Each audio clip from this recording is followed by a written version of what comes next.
Namaste. In Vedic astrology, before we even speak of planets or signs, we must understand the silent framework that holds them all together, the houses, or bhavas. A house is not just a space in your horoscope, it is a field of experience. It's a living, breathing canvas where the drama of your karma unfolds. And unless we understand this framework, even the most powerful planets can appear misplaced in our interpretation. So, what exactly is a house? A house is a division of the sky, mapped onto the earth from the precise time, date, and place of your birth. It is the astrology of where you are standing, not in the heavens, but on the ground. While planets move through the sky and signs form the cosmic backdrop, houses are fixed to the earth. They rotate with the earth's spin, giving us the ever-changing ascendant or lagna, which sets the entire chart in motion. At any given moment, one zodiac sign is rising on the eastern horizon. That sign becomes the first house, or lagna.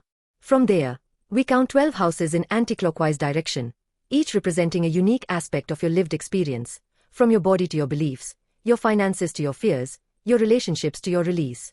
Think of the 12 houses as 12 portals of karma. Each portal channels a specific kind of energy into your life. These houses do not act randomly.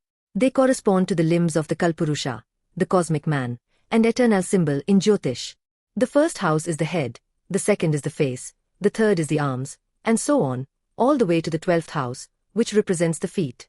Through this cosmic body, we come to see that your chart is not just a personal snapshot, it's a microcosm of the entire universe. But beyond limbs or symbols, houses are platforms. They are the stages upon which planets, the actors, come to perform their roles. If a planet is strong but sits in the wrong house, its expression changes dramatically. This is why house analysis is the cornerstone of accurate prediction in Vedic astrology. You must ask, where is the karma unfolding? In what arena is this energy playing out? Every house has multiple layers. It tells us what area of life is being affected.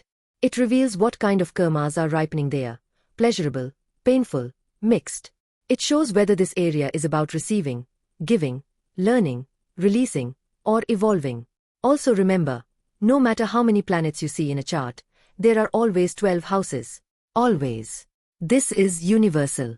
Every soul takes birth within this sacred 12-fold structure. And that's no coincidence. The number 12 holds deep significance across Vedic science, whether in time, 12 months, space, 12 adityas, or cosmology. So the next time you look at a birth chart, don't just see symbols. See stories. Each house tells a story. And your lagna, your first house, is the opening chapter. From there, the journey of your soul winds through lessons of family, courage, love, transformation, dharma, loss, liberation, and back again. In the upcoming sections, we will dive deep into the classifications, strengths, and functions of these houses. But for now, hold this truth.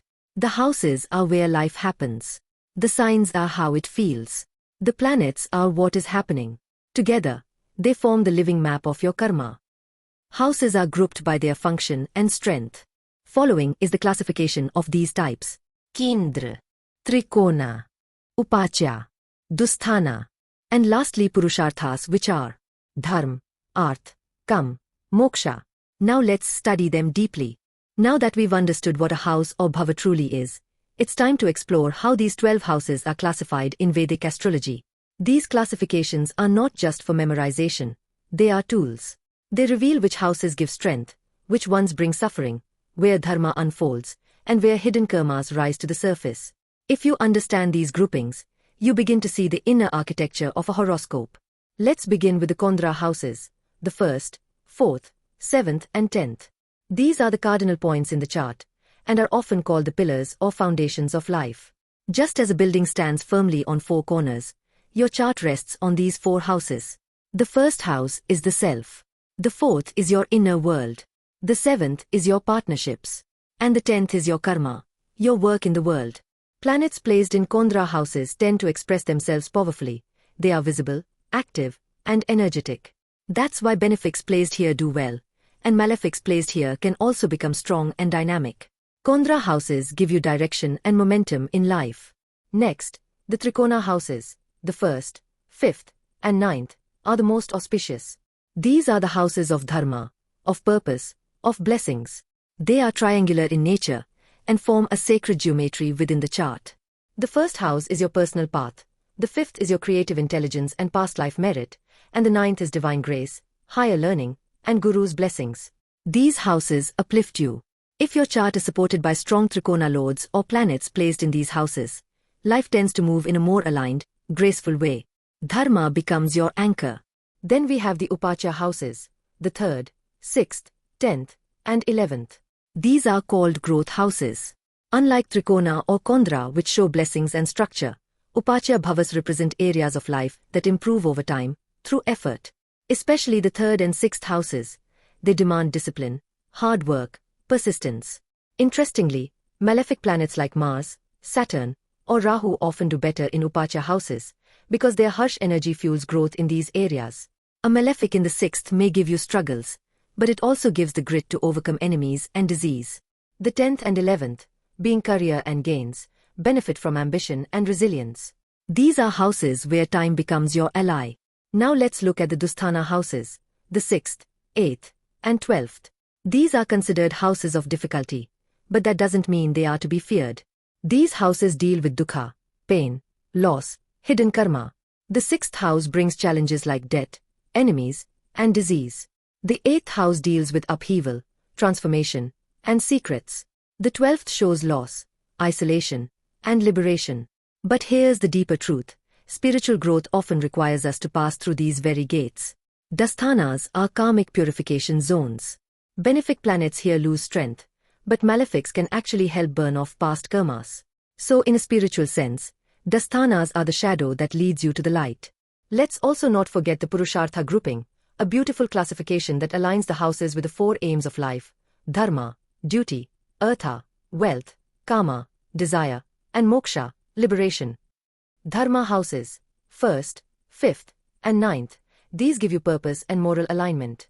Artha houses, 2nd, 6th, and 10th, these relate to earning, building, and surviving. Kama houses, 3rd, 7th, and 11th, they govern enjoyment, relationships, ambition. Moksha houses, 4th, 8th, and 12th, they guide you inward, toward detachment and transcendence. This classification shows that Vedic astrology is not just about predicting events, it's about understanding your soul's journey through the 4 goals of life. And each house participates in that journey. So to summarize, not all houses are equal in energy, function, or impact. Some give structure, Kendra. Some give blessings, Trikona. Some bring growth through effort, Upacha. Some demand surrender and transformation, Dusthana. And some serve your inner evolution, moksha. As we move forward into individual house meanings, these classifications will act as your compass. When you see a planet in a house, you must first ask, what kind of house is this? Is it a blessing, a battlefield, or a platform for growth? Only then can you decode the full story of a chart. The first house is the rising sign at the time of your birth. It's the eastern horizon, where the sun appears to rise. In Vedic astrology, this house is called the Lagna Bhava, and it forms the cornerstone of the entire chart. Everything else, houses, planetary strength, timing, is calculated in relation to this point. So in essence, the first house is not just where your journey begins, it is who you are. This house governs your physical body, facial features, basic health, and vitality. But it goes far beyond that. It shapes your personality, your temperament, your style of approaching life. It shows how you walk into a room, how others perceive you, and how you perceive yourself. The first house is your identity. The sign that rises here becomes your ascendant, and it colors the lens through which you view the world. The first house is also the head of the Kalpurusha, the cosmic being. Just as the head leads the body, the first house leads the chart. If this house is strong, either through its lord being well placed or through benefic influences, it grants confidence, direction, and resilience. But if the Lagna or its lord is afflicted, it can show health issues, identity confusion, or lack of self-esteem. Karmically, the first house reflects your individual soul's path in this lifetime. It holds the echo of your past life tendencies and determines how those sanskars will unfold. A strong first house often indicates someone who takes charge of their destiny. A weak one may suggest someone more reactive, more influenced by external circumstances. What planets are placed here matter a great deal. Sun in the first makes one authoritative and proud. Moon brings sensitivity and charm. Mars gives courage and aggression. Saturn makes one reserved, serious, and self-controlled. Every planet here becomes a defining characteristic of your nature. This house is also crucial for health. Since it governs the body itself, afflictions here, especially by malefics like Rahu, Saturn, or Mars, can show chronic issues or weakness in immunity. On the other hand, benefics like Jupiter or Venus here tend to protect the body and enhance physical grace. When analyzing a chart, always give the first house and its lord top priority. It's the command center.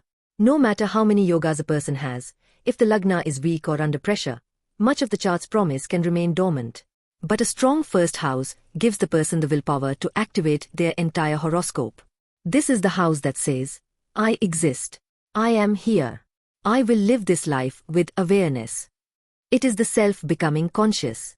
The second house, known as Dhana Bhava, is the domain of accumulated wealth, family values, speech, food, and early childhood conditioning. Positioned right after the first house of identity, the second shows how that identity begins to stabilize through material support and emotional grounding. It is the house that answers, what do I have, and how do I preserve it?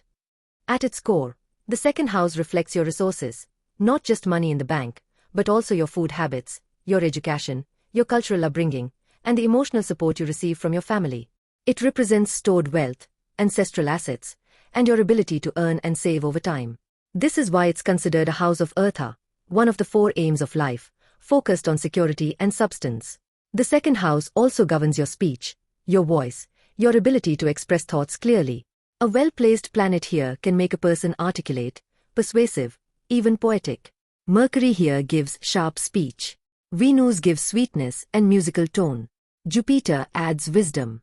But malefics like Mars or Rahu can bring harsh words, manipulation, or a tendency to speak impulsively. Family lineage and early childhood also come under this house. It describes the environment you were raised in, your values, your traditions, and the emotional nutrition you received as a child. If benefics influence this house, the native often grows up with good sanskars, a strong moral compass, and family support. Afflictions may indicate family disputes, lack of bonding, or broken value systems.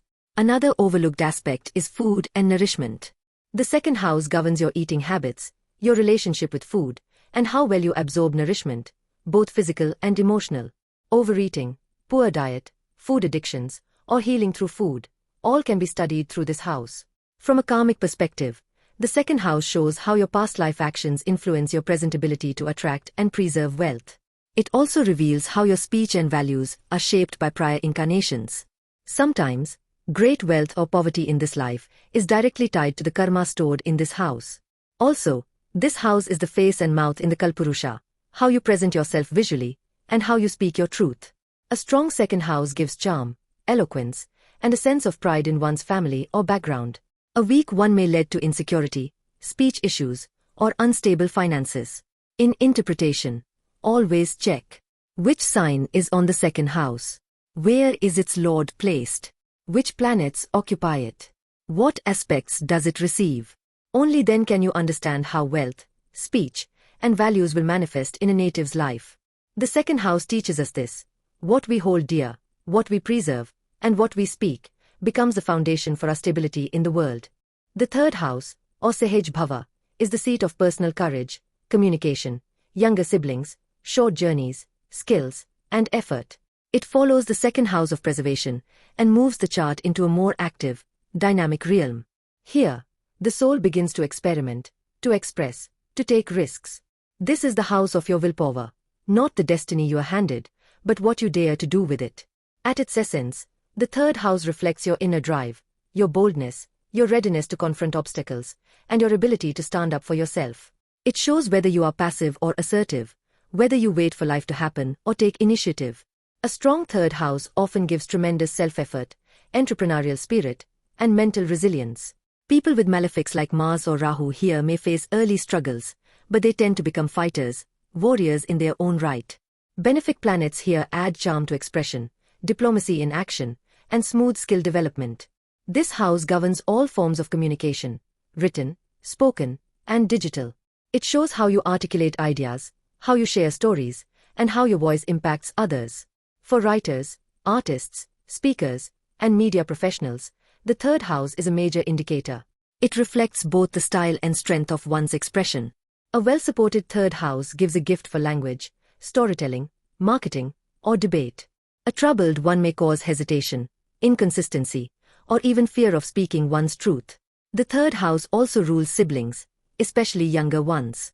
The placement of its lord, the planets occupying it, and the aspects it receives will tell you about your relationship with siblings, whether they support you or create challenges. But even more than actual siblings, this house reflects your ability to create alliances, collaborate, and build peer-level bonds in the world. Short journeys and movement also come under this house: weekend trips, commutes, changing environments. It tells us how restless or grounded a person is. A strong third house may make someone constantly curious, on the move, learning and exploring. In contrast, affliction here can make someone feel stuck or hesitant to take action. This is also the house of skills and talents. The third shows not what you are born with, but what you build through repetition and practice. It governs hobbies, writing, music, hands-on crafts, and even technical or digital skills. This is the house of the hands, shoulders, and nervous system in the Kalpurusha, symbolic of action, movement, and agility. From a karmic lens, the third house reveals how the soul is trying to grow through effort in this lifetime. It's often said that this house indicates the tapas of everyday life, the little things we keep doing despite the odds. Whether someone can rise after failure, adapt to competition, and push through mental fatigue, all of this lives here. A powerful third house creates a person who doesn't wait for opportunities. They create their own. It gives the voice, the will, and the grit to write one's story rather than follow someone else's script. The fourth house, or Sukha Bhava, is the sacred space of emotional security, home life, mother, education, and peace of mind. It lies at the very base of the chart, representing your psychological roots, the inner soil from which your outer life grows. While the first house shows who you are, the fourth reveals what you need to feel safe, stable, and emotionally fulfilled. This house governs everything that makes you feel at home, both literally and metaphorically. It rules physical dwellings like your house, land, property, and vehicles, but more importantly, it rules your sense of belonging. A strong fourth house can make someone deeply rooted, emotionally balanced, and content within themselves. They carry their peace wherever they go. But if this house is afflicted, the person may constantly feel unsettled, homesick, or emotionally incomplete, no matter how successful they are on the outside. The fourth house is also the domain of the mother, not just as a person, but as a principle. It reflects how nurturing your early environment was, what kind of emotional imprint your mother left on you, and how you learned to process feelings. Benefics here, or a strong moon, often indicate a caring and protective mother figure. Afflictions can show trauma, emotional neglect, or a sense of disconnection from one's roots. This house rules formal education, especially schooling and the foundation of knowledge built in early life. It shows how the mind absorbs information, and whether the native gains traditional degrees or certifications. Jupiter or Mercury here can indicate strong academic foundations. However, the emotional quality of education also matters, whether one enjoyed learning or felt pressured, whether the school environment felt safe or intimidating. Psychologically, this house shows how you process emotions in private. It governs your inner peace, mental comfort, and the sanctuary you create for yourself. A troubled fourth house may not always show chaos outside, but internally, there may be a lack of rest, chronic dissatisfaction, or unresolved childhood patterns. A well-supported fourth house gives the ability to feel whole even in silence, to regenerate through solitude, and to protect your emotional boundaries. From a karmic view, the fourth house reveals past life roots, the emotional baggage or blessings you carry forward. It shows the kind of emotional patterns you are meant to stabilize in this life. Some astrologers also associate this house with ancestral karma, the stories, expectations, and unresolved issues passed down through the family line. In the Kalpurusha, the fourth house represents the chest and heart, where emotion resides. That's why it governs your emotional core, the space where both joy and grief live. This house teaches that no matter how successful one becomes in the world, without peace of mind and a secure inner base, true happiness remains elusive. Ultimately, the fourth house is where the soul retreats to rest and remember who it is. It speaks not of ambition or performance, but of comfort, stillness, and deep emotional truth. The fifth house, or Putra Bhava, is where intellect meets inspiration. This is the house of higher intelligence, creativity, romance, children, and past life merit. It rises just after the emotional base of the fourth house, lifting the native into the light of self-expression and divine potential. If the first house is the self, and the fourth is the heart, then the fifth is the mind's brilliance, the spark that wants to create something meaningful and leave a legacy behind. This house is where your ability to think creatively, analyze deeply, and express joyfully is stored. It shows whether you pose as a playful mind or a rigid one, whether your intelligence is academic, intuitive, or artistic. A well-placed Mercury or Jupiter here often gives sharp intellect and a philosophical nature. Venus here may express through art, music, or romance. This is also the house of mantras and divine knowledge. It's not just about logic but about wisdom, about knowing when and how to apply what you know. The fifth house also governs romance, not marriage, but the spark of attraction, flirtation, and the joy of emotional bonding. It reveals how someone experiences love in its blooming phase, whether they are expressive or reserved, idealistic or practical, open-hearted or cautious.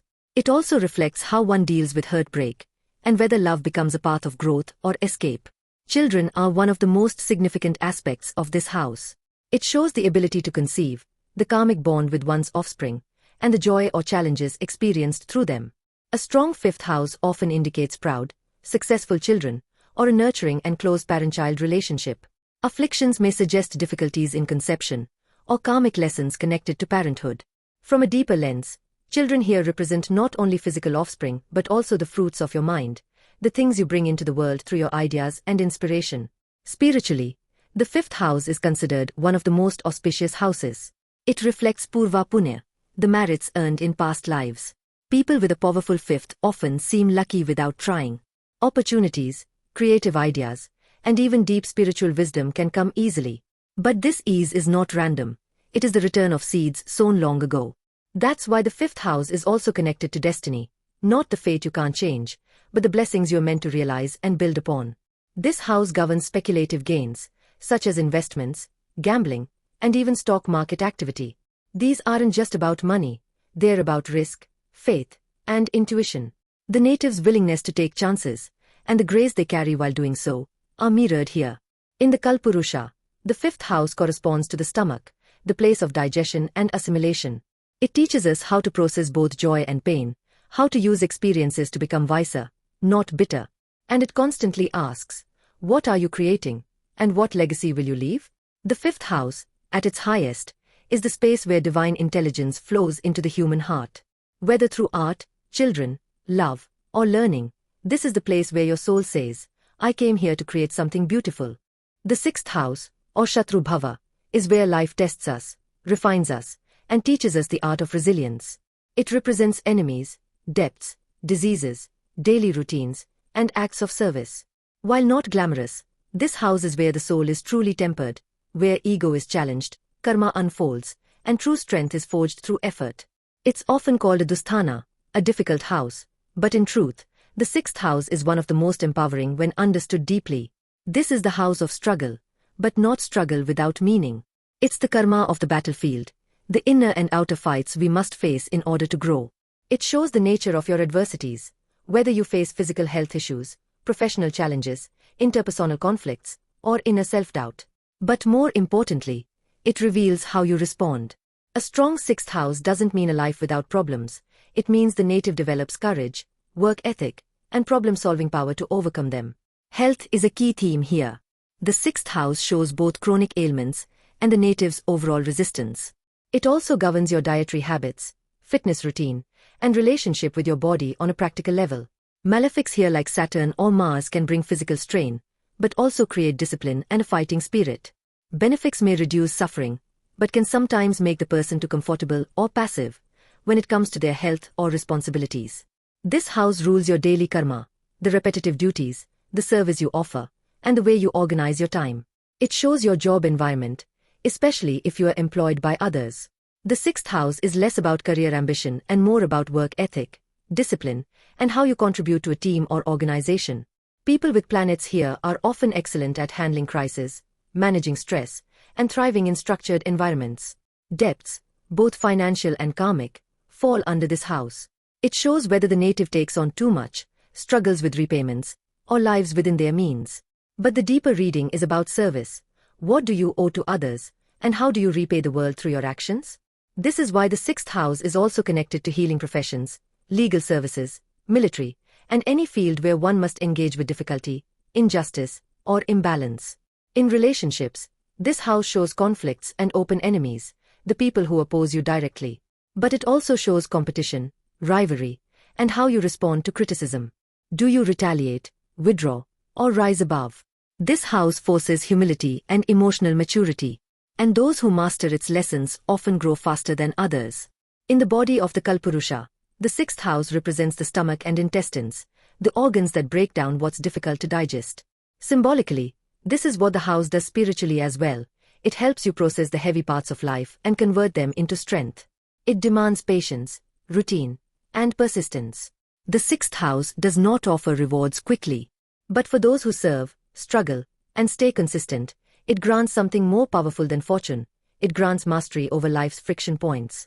Through this house, you don't escape problems, you evolve beyond them. The seventh house, or Yuvti Bhava, stands directly opposite the first house and acts as its perfect counterbalance. Where the first house is about the self, the seventh is about the other, partnership, marriage, business alliances, contracts, and open interactions. This is the house of emotional maturity, of stepping out of the ego and into shared life. It governs how we relate, what we seek in others, and ultimately, how we find balance through union. Marriage is the most well-known domain of this house, but it's far deeper than a ceremonial bond. The seventh house shows the nature of the spouse, the tone of the relationship, and the kind of emotional or karmic mirror the partner becomes. It reveals whether the native is drawn to passion, peace, challenge, or companionship. A well-fortified seventh house typically indicates a supportive, stable marriage, while afflictions might show delays, conflicts, or karmic entanglements that need inner resolution. Beyond romantic marriage, this house reflects all serious one-to-one partnerships, legal contracts, business deals, and long-term allies. It governs diplomacy, negotiation, and mutual gain. It asks, how do you engage when stakes are high? Are you a fair partner, a controlling one, or someone who loses themselves to please the other?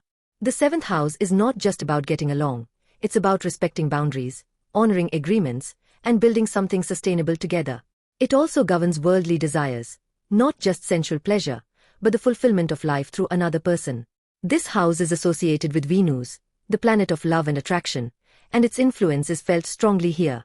The seventh house reveals how you seek validation and fulfillment through relationships. Do you crave passion, security, spiritual connection, or social status through your union? The partner you attract often reflects unhealed or unacknowledged parts of yourself. The seventh is also called a Maraka house, a potential point of physical vulnerability, especially in old age. This is because the full immersion in material or sensual life, when excessive, can drain spiritual reserves. That's why this house, although full of romance and desire, must be approached with awareness. It is the house of balance, and it demands inner harmony before it can yield outer peace. In the Kalpurusha's body, the seventh house represents the pelvic region, the seat of reproduction and union. This reinforces its themes of intimacy, connection, and generative power. Just like this region of the body joins to people physically, this house joins to souls emotionally and karmically. Ultimately, the seventh house teaches that relationship is not just about happiness, it's a sacred mirror. Every person we partner, which shows us something about who we are. This house is where the soul learns to love without losing the self, to compromise without resentment, and to find completion not in another, but through another. The eighth house, known as Randhara Bhava, is perhaps the most enigmatic and misunderstood of all 12 houses. It represents the realm of the unseen, secrets, taboos, death, rebirth, longevity, occult sciences, joint assets, and deep psychological transformation. It's a Dusthana, no doubt, but it is also a powerhouse of evolution. While the sixth house tests your discipline and effort, the eighth challenges your identity and attachments. It strips, burns, and then rebuilds. This house governs the areas of life where control is not in your hands. Sudden events, inheritance, sexual intimacy, accidents, and spiritual awakening, all of these fall under the eighth house. The native may go through extreme highs and lows, and often face circumstances that shake the foundations of their life. But through these events, they are forced to go deeper. This is not a surface-level house. It demands emotional depth, spiritual courage, and inner surrender.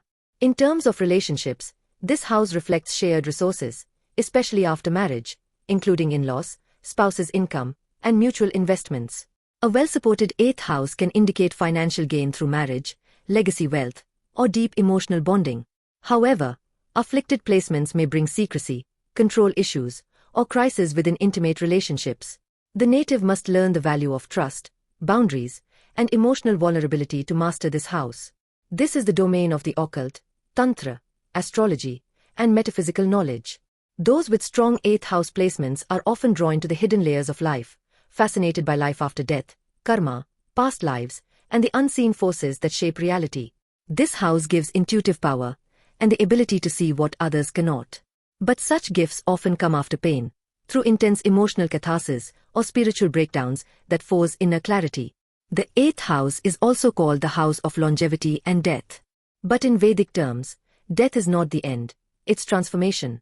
This house represents metaphorical death, ego death, loss of identity, radical change. A person with an activated 8th house will not live the same life throughout. They will have many rebirths in one lifetime, shading skins, losing people, changing paths. While it can be frightening, it is also deeply liberating. In the Kalpurusha's body, the 8th house rules the genitals and the lower organs of elimination. Again, this mirrors its themes: intimacy, secrets, detoxification, and life force. It is connected to the base instincts of survival and sexuality, but also to the most advanced states of transformation and healing. Ultimately, the 8th house is not a curse, it is a sacred fire. It demands surrender, but rewards you with insight. It takes away what you don't truly need, and gives you what your soul actually seeks. Those who resist it suffer, but those who embrace its teachings emerge fearless, intuitive, and deeply awake to life's mysteries. Are you feeling uncertain about your career path, relationships, or even your life's purpose? Struggling with challenges that seem difficult to overcome, or feeling disconnected from your inner self? At Astro Shree Disale, we understand that life's questions can be overwhelming. That's why we offer personalized, one-on-one astrological consultations, where you'll gain deep insights tailored to your unique situation. Whether you're facing career dilemmas, relationship issues, health concerns, or spiritual confusion, our experienced astrologers are here to provide the clarity and guidance you need. With consultations starting at just 700 rupees, we offer affordable solutions to help you navigate life's challenges with confidence. To begin your journey toward understanding and resolution, simply fill out our consultation request form. It's a detailed Google form that allows us to understand your specific concerns and tailor our guidance to your needs. Take control of your life today. Reach out to Astro Shree Disale and let us help you find the answers you've been looking for. The 9th house, or Dharma Bhava, is the house of fortune, higher wisdom, and spiritual purpose. It represents the search for truth, the guiding principles that shape your life, and the deeper meaning you find in your journey.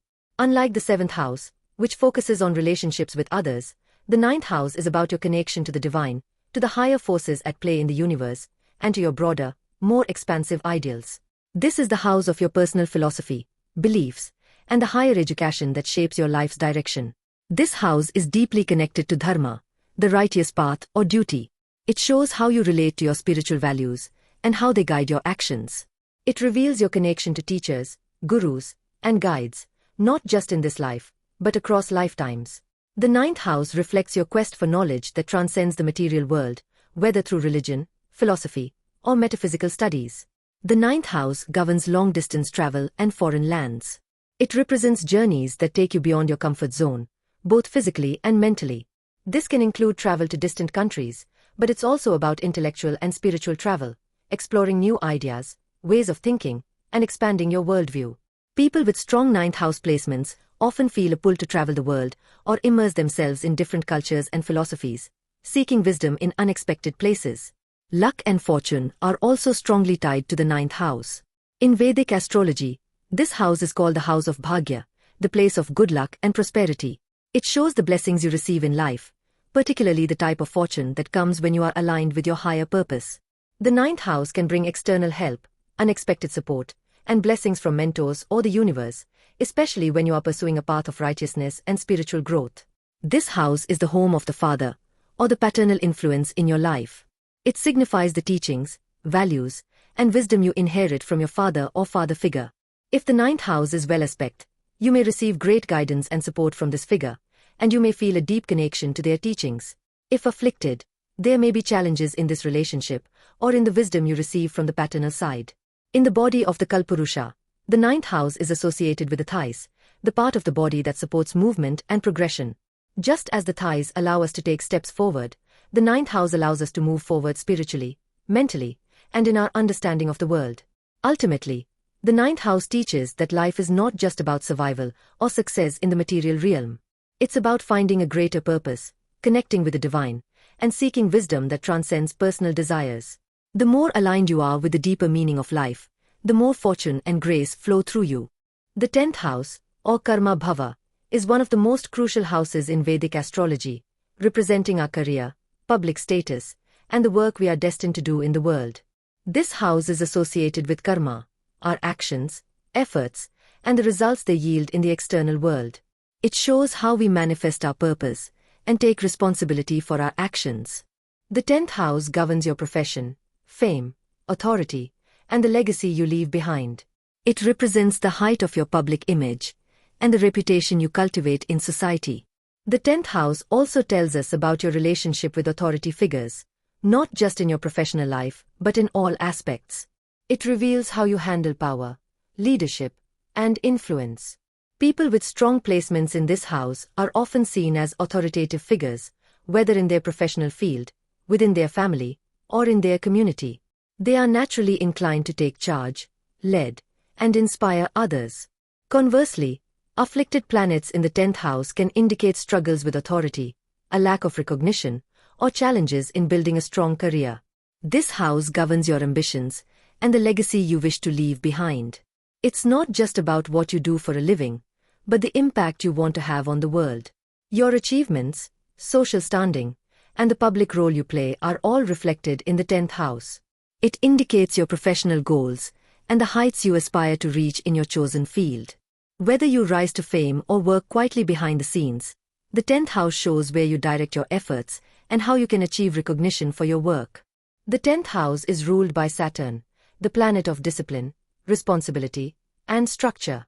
Saturn's influence here suggests that success comes through hard work, perseverance, and patience. It may take time to achieve your career goals, but when they are reached, they are solid and long-lasting. The key to mastering this house lies in understanding your duty, applying yourself consistently, and not being deterred by setbacks or obstacles. In the body of the Kalpurusha, the 10th house governs the knees, which are the parts of the body responsible for movement and progress. Just as the knees support our body in walking, the 10th house supports our progress in life through our actions and career. Every step you take in your professional life shapes your overall journey, contributing to your larger life story. Ultimately, the 10th house is about purpose and legacy. It's about your contribution to society, the work you put into the world, and the way you are remembered. It asks you, what are you building in your life, and how does it serve the greater good? When you align your career with your deeper sense of purpose, this house brings fulfillment, respect, and the achievement of long-term goals. The 11th house, also known as Labha Bhava, is the house of gains, both material and social. It represents the fulfillment of desires, the realization of dreams, and the tangible rewards we receive from our efforts. It is the house of friendships, networking, and your larger social circle, governing the connections that allow you to achieve your goals. The 11th house shows where you gain support, recognition, and material success, particularly through collaborative efforts, shared ambitions, and social alliances. This house is also linked to your long-term aspirations, hopes, and desires for the future. It's about what you wish to achieve and how your connections can help you realize those goals. The 11th house governs the networks of people you are involved with, whether they be friends, colleagues, mentors, or social groups. Strong placements in this house indicate a person who thrives in groups, enjoys socializing, and knows how to leverage relationships for mutual benefit. Unlike the 10th house, which is about the external reputation and career, the 11th house is about your internal desires and how you go about achieving them with the help of others. It represents the fulfillment of your dreams through collective efforts, whether through teamwork, alliances, or the pursuit of shared goals. Those with a strong 11th house often find success through groups, societies, or organizations. They have a natural ability to bring people together and create networks that support their ambitions. The 11th house is also a marker of income and financial gains, particularly those that come through your social and professional connections. This house reveals how you receive rewards from your career, your business, and your public efforts. It's the house where your wishes, in the form of material gains, begin to manifest.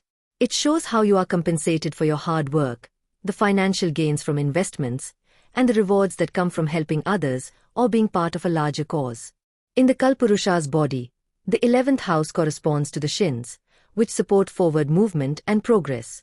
Just as the shins propel us forward, the 11th house propels us toward our dreams and aspirations, supported by the people around us. This house reveals how your social circle can either lift you up or hinder your progress, showing that success often depends on your ability to connect and work with others in harmony. The 11th house is also about recognition and fame in a more collective sense. It's not about personal fame, but about the acknowledgement of your efforts within your community, profession, or peer group. It represents the rewards that come when you align yourself with the right people, collaborate effectively, and contribute to the greater good. Ultimately, the 11th house teaches that success is not a solo journey. It's about working with others, aligning your ambitions with your social circles, and allowing those connections to support and enrich your path. When you work toward collective goals and use your social influence wisely, the 11th house brings both material gains and a sense of belonging. The 12th house, or Moksha Bhava, is one of the most profound houses in Vedic astrology, representing the themes of liberation, loss, and spiritual growth. This house is inherently connected to the concept of moksha, which means spiritual liberation or the release from the cycle of birth and death. It governs the deeper, often hidden aspects of our life, including our subconscious mind, the past, particularly past life influences, isolation, and the forces that work behind the scenes, often in unseen ways. The 12th house represents the final release and the journey toward inner peace and ultimate freedom. One of the key themes of the 12th house is loss, but it's important to understand that loss in this context is not always negative. This house governs experiences of detachment, letting go, and the release of attachments that no longer serve our spiritual growth. These losses can manifest as physical separations, such as foreign travel, distant lands, or even separation from loved ones, but they also represent psychological and emotional releases. The 12th house allows you to shed what is no longer necessary, both in your external circumstances and in your internal world. It is where you retreat to reflect, heal, and find closure, making space for spiritual progress. The 12th house is also tied to foreign lands and distant places. It governs travel to foreign countries, as well as living or working abroad. However, this house's influence extends beyond physical travel. It signifies a journey of the soul, traveling inward to access the hidden realms of consciousness, introspection, and the deep, mystical parts of existence. People with a strong 12th house placement may find themselves drawn to foreign cultures, seeking solitude, or pursuing careers in spirituality, healing, or research. In the Kalpurusha's body, the 12th house corresponds to the feet, which carry us through life's journey and allow us to move forward.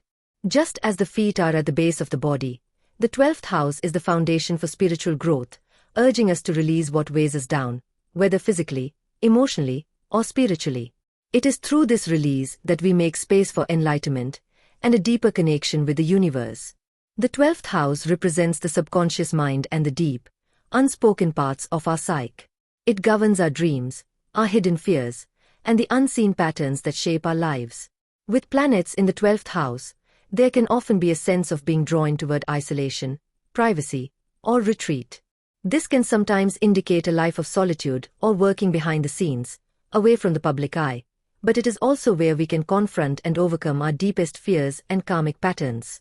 This house is often referred to as the house of the afterlife, because it represents our connection to the spiritual realms beyond physical existence. It can show how we approach the end of life, death, and the spiritual transformations that take place during those final moments. Those with a well-placed 12th house may have a strong spiritual or mystical inclination, often seeking deeper meaning in life or engaging in practices like meditation, retreat, or spiritual study. Ultimately, the 12th house asks us to surrender, let go, and trust in the flow of life. It's not about material success or external achievements, but about finding peace within ourselves and aligning with the divine. When we can release our attachment to the physical world and embrace the deeper, more transcendent aspects of life, the 12th house opens the path to liberation, healing, and spiritual enlightenment. When analyzing a house in a Vedic astrology chart, it's essential to take a systematic approach. A house is like a stage on which the planets perform, and the outcome depends on multiple factors. Here's a logical 5-step process to evaluate any house effectively. Firstly, consider the house meaning. What area of life does this house govern? For example, the 2nd house relates to wealth and speech, while the 7th house concerns relationships and partnerships. Understanding the core purpose of the house helps you contextualize its impact on the individual's life. Next, observe the sign present in the house. The zodiac sign placed in a house provides flavor and tone to how the house's energy is expressed. Each sign brings a unique influence to the house it occupies, influencing the type of experiences and challenges the individual faces in that area of life. Then, examine the house lord. The ruler of the house, determined by the sign that occupies the house, plays a significant role in shaping the results. Where the house lord is placed in the chart will show where and how the themes of that house manifest in the individual's life. The house lord's condition, whether strong or weak, adds depth to the interpretation. The next step is to look at the planets occupying the house. Planets that are placed in the house give direct influence to that area of life. These planets will act as key players on the stage, bringing their energy to the house's core themes. Strong planets in the house will intensify its characteristics, while debilitated or afflicted planets can bring challenges or limitations. Finally, consider the aspects to the house or its lord. Aspects, both from planets in other houses and the house lord itself, create external influences that either support or challenge the house's expression. These aspects reveal the dynamic between various parts of the chart and show how the energy of that house interacts with other areas of life. By combining all these elements, the house's meaning, the sign, the house lord, the planets, and the aspects, you gain a holistic view of how a house functions in the chart. It's important to remember that each house acts as a stage, with the planets as the actors, the sign as the theme, and the aspects and lordship as the determining factors that guide the overall outcome. In Vedic astrology, there are several special concepts related to the houses that provide deeper insights into how a chart functions. These concepts help us understand the nuances of how planetary energies manifest in various areas of life. Let's explore some of these key ideas. One important concept is Bhavat Bhavam, which refers to the house that reflects the same theme as another house. For example, the 3rd house from the 3rd house, the 5th house, shows a deeper, more developed aspect of the theme of courage. This concept helps us understand how the same area of life can evolve and expand over time, bringing us closer to its deeper manifestations. Another crucial concept is Argala, which refers to the intervention or blockage between houses. Argala describes how one house affects another, whether it provides support or creates an obstacle. If there is a favorable planet in one house, it can bring support to another house through its aspect or influence. On the other hand, a malefic planet in a house can cause obstacles or create blockages for the energy of the house it aspects. We also have Karaka Bhavanashaya, a concept that highlights the detrimental effect when the natural Karaka, significator, of a house is placed in that same house. For example, if the sun, the Karaka of the 5th house, is placed in the 5th house, it could weaken that area of life rather than enhance it. This concept shows how sometimes the energy of the house's natural significator can cause harm or imbalance when it is placed within that house. Another key concept is Barka houses, which are considered obstruction houses. Depending on the type of ascendant, fixed, movable, or dual, certain houses become Barka, creating challenges or obstacles in the native's life path. These houses typically deal with difficulties, but their challenges are there to push us toward growth and self-discovery. Lastly, Bhava Bala refers to the strength of a house, which is determined through mathematical calculation based on the position of the house and its lord. A house with strong Bhava Bala will have a more potent influence, while a house with weak Bhava Bala may be less effective in its expression, requiring more attention to fully activate its potential. Understanding these special house concepts allows us to deepen our analysis of a Vedic chart. They provide clarity on how planetary energies interact within the houses, and help us see the broader picture of the native's life path, challenges, and karmic lessons. If you want help with analyzing your chart, check out our astrology consultation, starting from 700 rupees only. Book now, links are in bio. Our website is in progress. You can access advanced astrology courses for completely free. Want to show support? Just subscribe. Suggest what topics you want to learn in detail in comments.